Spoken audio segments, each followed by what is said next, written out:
হে রাসূল করিম সাল্লাল্লাহু আলাইহি ওয়াসাল্লাম, আপনাকে দুনিয়াতে আমি পাঠাই নাই।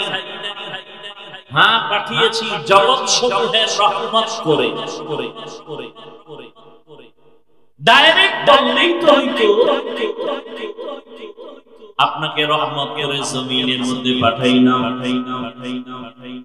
প্রথমে বললেন আপনাকে পাঠাই নাই, এরপরে বললেন হ্যাঁ আপনাকে জমিনে আমি আল্লাহ প্রেরণ করেছি। উড়াইয়া বললেন কেন? সারা দুনিয়ার মানুষকে আল্লাহ বুঝাই দিলেন আমার নবী পুরাটাই রহমতের এক চাদর। ভালো করে বুঝে নাও, সারা নবীর মধ্যে কোনো গজব নাই।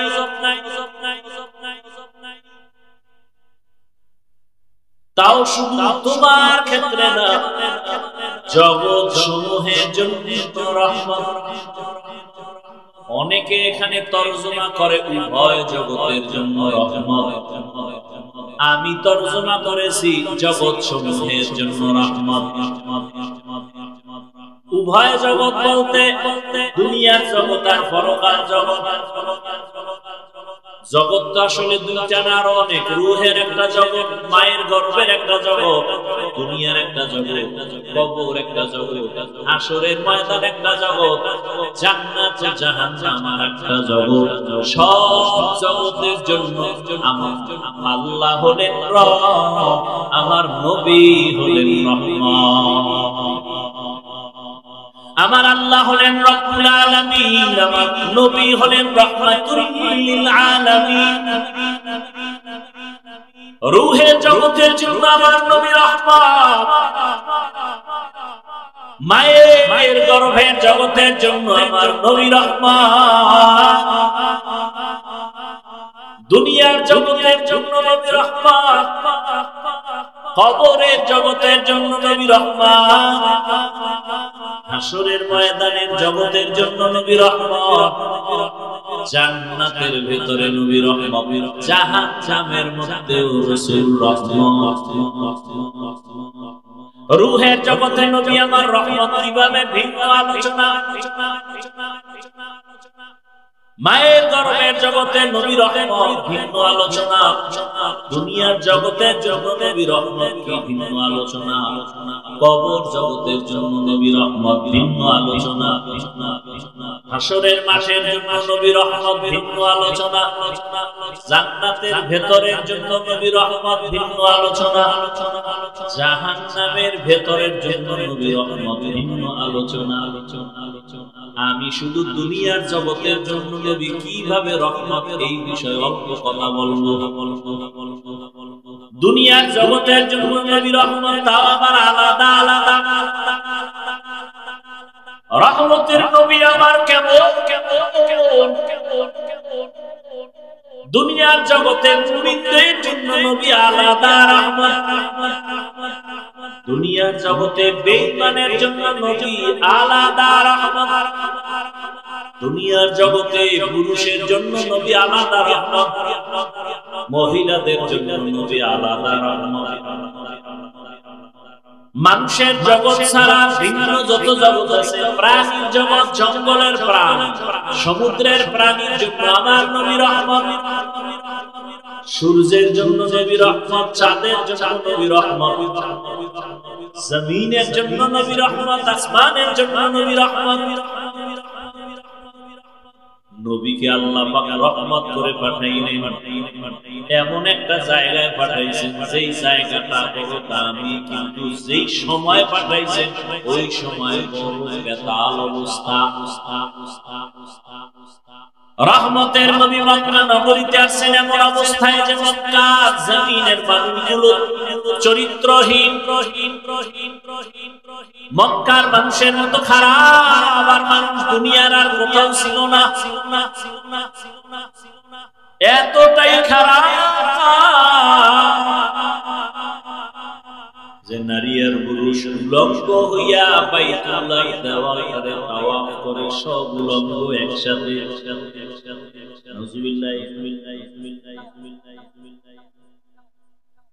তুমি নাউজুবিল্লাহ বলবা কেমনে? তুমি তো সেই জগতেই এখন প্র্যাকটিস করো, মোবাইল হাতে নিয়ে সারা রাত। ঘরে ঘরে ঘরে ঘরে রুমে রুমে রুমে রুমে জেনা চলে, জেনা। ছেলে ঘরের এক রুমে ঘুমায়, মোবাইলে জেনা। মেয়ে আর এক রুমে ঘুমায়, মোবাইলে জেনা। বাবা এক রুমে, মোবাইলে জেনা। চোখের জেনা, কানের জেনা, জবানের জেনা, অন্তরের জেনা। যেই গুনাহ ঘরে ঘরে চলছে, উচিত ছিল ঘুমের মধ্যে ঠাডা ভরা,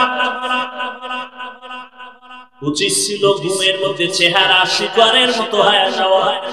শুধু মুহাম্মদের উম্মত হওয়ার কারণে আল্লাহ হেফাজত করেছেন। ইমাম আউয়ালিন আখিরিন বাহরে সাদকা রাহমাতাল লিল আলামিন সাইয়্যিদুল কাউনাইন খাদমুল মুরসালিন আখিরামান উদ ফখরুল আউয়ালিন। মক্কার মানুষগুলো উলঙ্গ হইয়া নারী আর পুরুষ একত্রে বাইতুল্লাহ তাওয়াফ করে। কতটা খারাপ!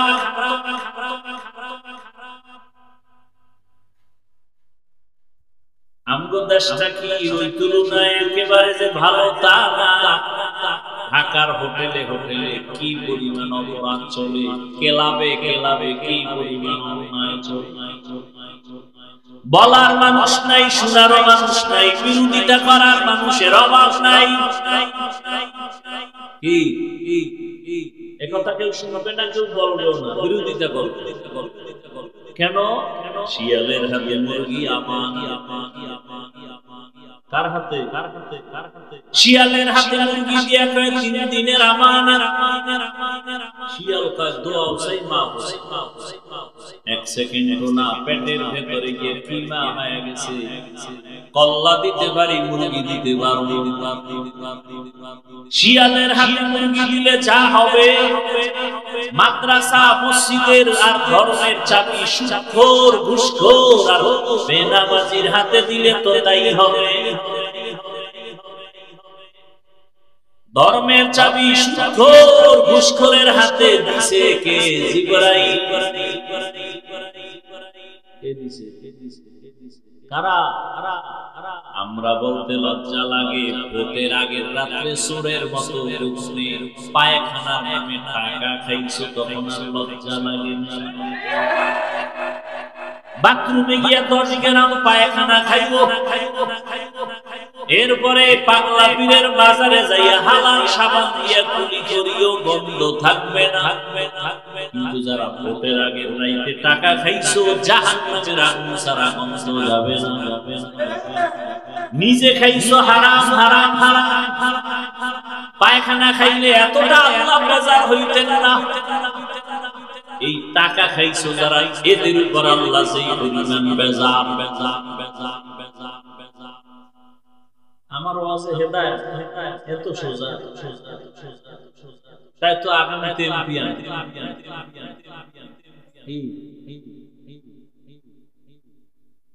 ও কইয়েই যাইতে পারবে কপালে। এত সোজা, এত সোজা। তুমি না আমি না, চিনি না আমি কে তুমি কে, মাওলায় তো চিনি মাওলায় ভেজাইল্লা হুজুরের হাতে ইসলামের ক্ষমতা দিবেন না। তুমি বেনামাজির হাতে তো প্রশ্নই উঠে না। খুব সাবধান, এত মজা মাইরো না। দিল্লি বহুত দূর হে, এত মজা হইল। নিজের বউর হক আদায় করতে পারো না, মাইয়া বলার হক আদায় করতে পারো না, জনগণের হক আদায় করো না। এত সুন্দর।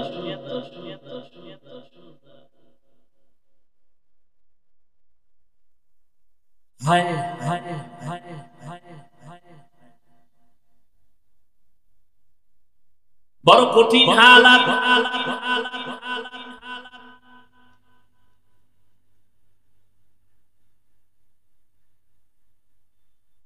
রহমতের নবী মক্কা নগরীতে আসলেন, শুধু একটা বললাম কতটা চরিত্রহীন নারী আর পুরুষ উলঙ্গ হয়ে বাইতুল্লাহর দেওয়াল তাওয়াফ করে।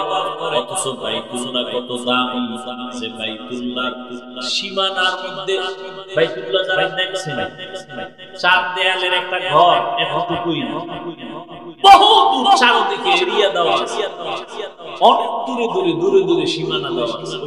পুরা সীমানার ভেতরে বসে কেউ যদি একবার বলে আল্লাহ, 1,00,000 বার আল্লাহ বলার সওয়াব। বাইতুল্লাহর এরিয়ার মধ্যে কেউ যদি বলে সুবহানাল্লাহ একবার, 1,00,000 বার সুবহানাল্লাহ বলার সওয়াব।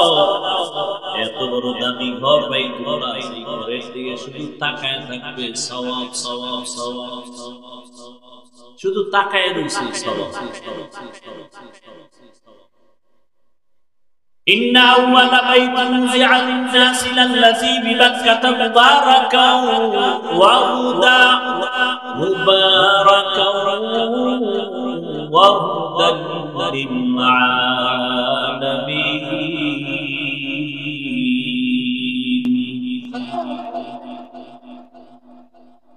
বাইতুল্লাহ দিয়ে কেউ যদি প্রথম নজর দিয়া আল্লাহর কাছে যা চাইবে সাথে সাথে আল্লাহ দিয়ে দিবেন।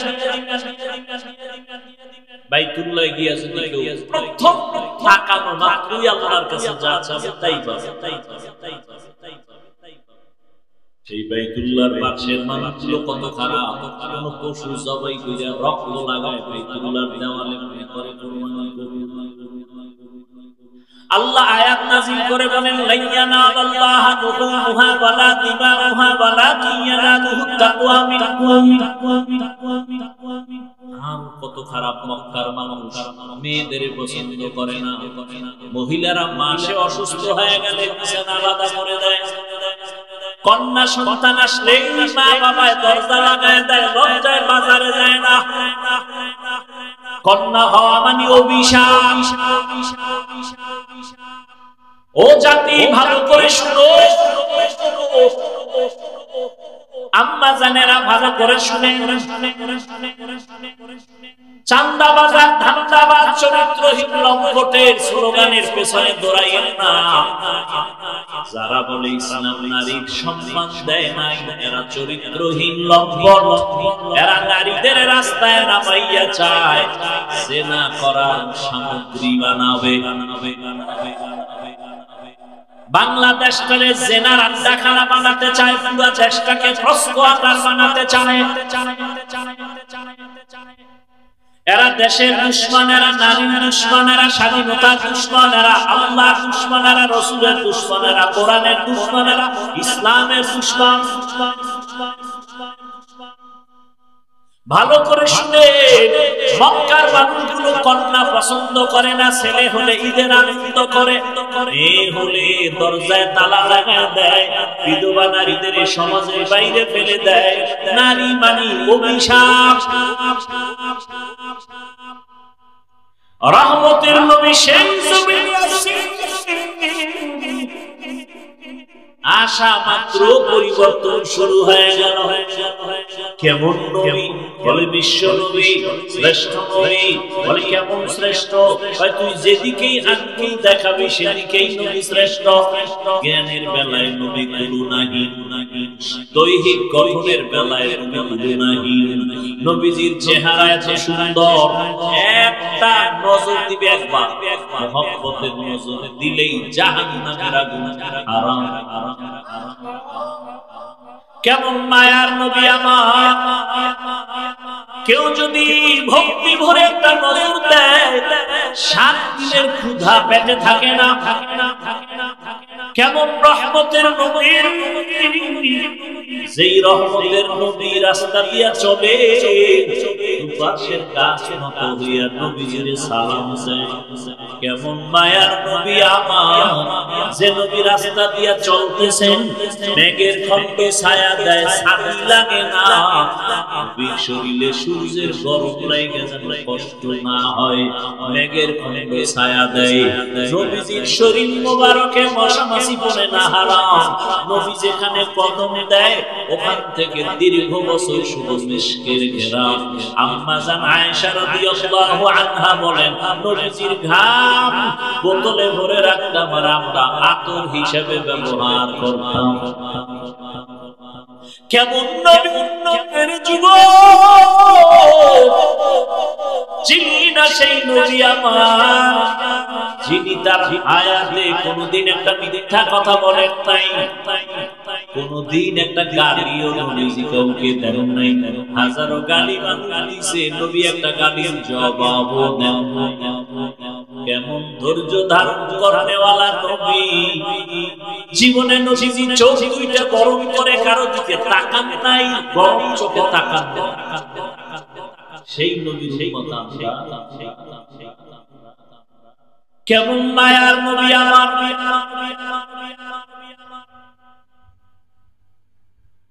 নবীজি দীর্ঘ 40টা বছর কোনদিন কাউকে নামাজের দাওয়াত দেন না, কালেমার কথা বলেন না। নবী সবার সাথে হাসি মুখে চলেন। সব বেঈমানের অন্তরে নবীকে ঢুকিয়ে ফেলছে। নবীর ব্যবহার এত সুন্দর, রহমতের নবী 40 বছর পর্যন্ত কারো কাছে গিয়ে কোনো দাওয়াত দেন না। 40 বছর পরে আল্লাহ কোরআন নাযিল শুরু করলেন, নবী এবার দাওয়াত শুরু করলেন। নবীজি কত সুন্দর, নবীজির শরীরের শক্তি কত বেশি। সারা দুনিয়ার মানুষের দিকে রহমতের নবী ভিন্ন, সারা দুনিয়ার মানুষের মেধা এক জায়গায়, রহমতের নবীর মেধা এক জায়গায়। সারা দুনিয়ার মানুষের সব যৌবন এক জায়গায়, রহমতের নবীর যৌবন ভিন্ন জায়গায়। এই নবীর যৌবন কত বেশি, শারীরিক শক্তি কত বেশি, আবার সেই বয়সটা মাঝামাঝি যখন 25 বছরের যুবক নবী, কত পরিমাণ তখন নবীর শক্তি। 25 বছর, সেই সময় নবীজির কত শত কুমারী নারীর প্রয়োজন, কিন্তু না, আল্লাহর বিধান ফয়সালা আলাদা। ঠিক ওই সময় রহমতের নবী বিবাহের বন্ধনে আসলেন। একজন বিধবা নারী, 2 স্বামী বিদায় করার পরের স্বামী নবী, তাও আবার সমবয়সী না, নবীর বয়স 25, নবীর বিবাহের বন্ধনে আসছেন, তার বয়স 40।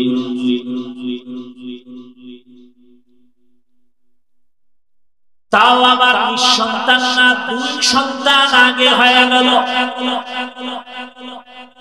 আরবের বড় পণ্ডিতেরা নারীদের পছন্দ করে না, বিধবা পছন্দ করে না। সৃষ্টির শ্রেষ্ঠ নবী, জীবনের ভরা শক্তি রহমতের নবী, 25 বছর,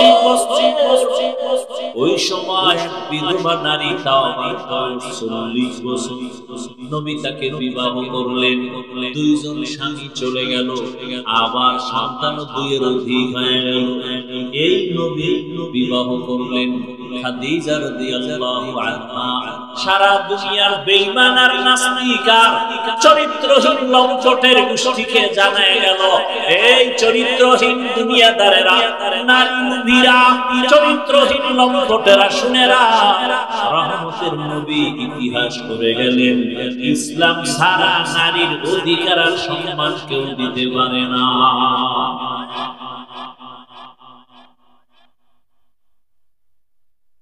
এবার আসেন এরপরে কন্যা। আরবের মানুষ কন্যা কতটা অভিশাপ মনে করে, কত বাবা নিজের হাতে কন্যাকে জ্যান্ত পাথর চাপা দিয়ে মেরে ফেলেছে।